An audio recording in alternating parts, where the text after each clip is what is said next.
Guys, banding kami ni Kobe. Ayan o. Pumapapak ng bubble gum.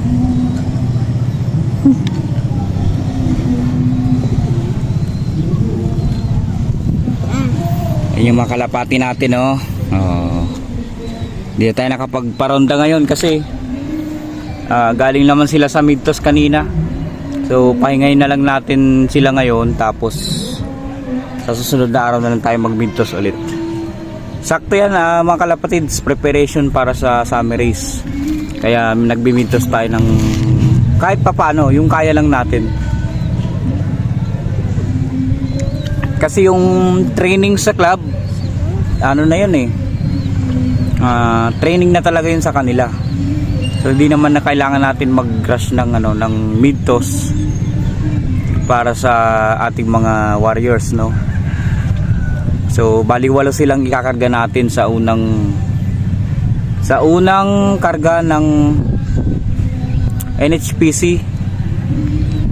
First lap Bulacan 25 kilometers. So kung sino lang yung matira sa atin dito, yun yung ikikip natin. Kasi walo sila madami masyado. So ikikip natin yung matitira, yun yung iuwi natin sa Bicol.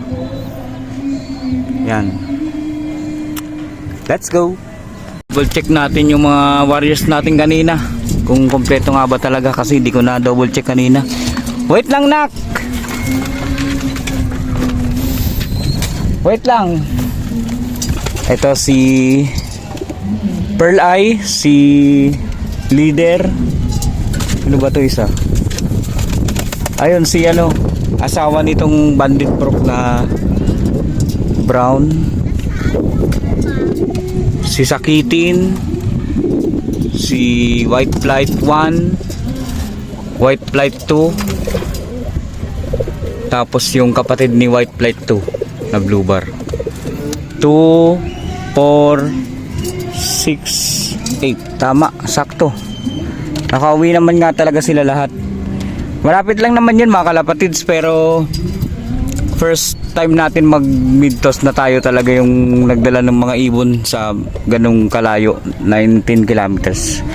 Kung sa inyo malapit lang yon, sa akin medyo malayo-layo na yun kasi first time ko nga, tsaka binike ko.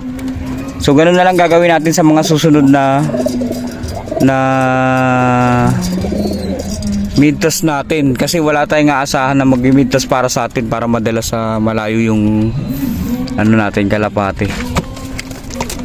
So ayan si Leader siya yung dito siga.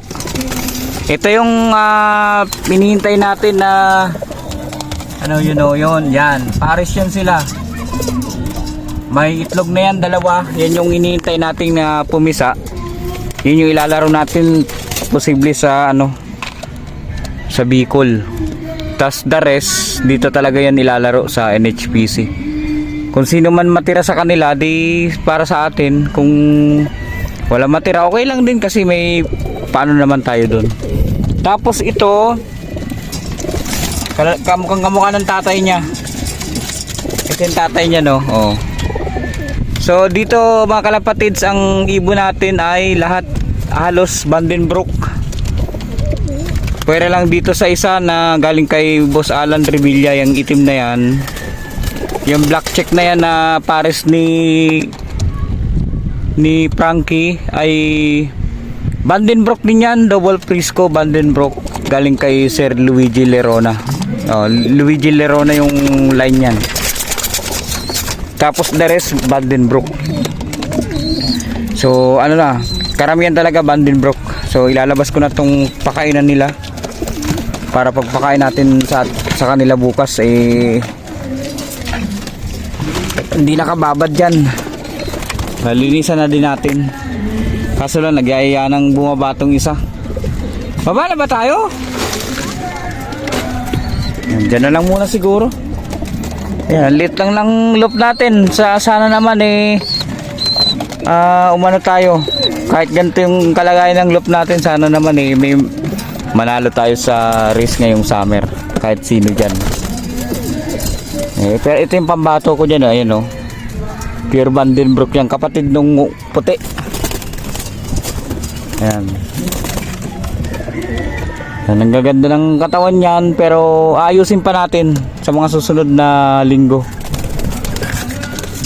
Ayan, kapatid ni Leader, ayan si Leader, oh. Magkapatid yan sila, pure Vandenbroek. Naka NHPC banded. So nagyayaya na yung anak ko mga kalapatids. Kobe, say hi. Nagyayaya na siyang bumaba. So tara na. Mga kalapatids, hanggang sa muli, nagrarambulan na sila. Baba na kami. Salamat!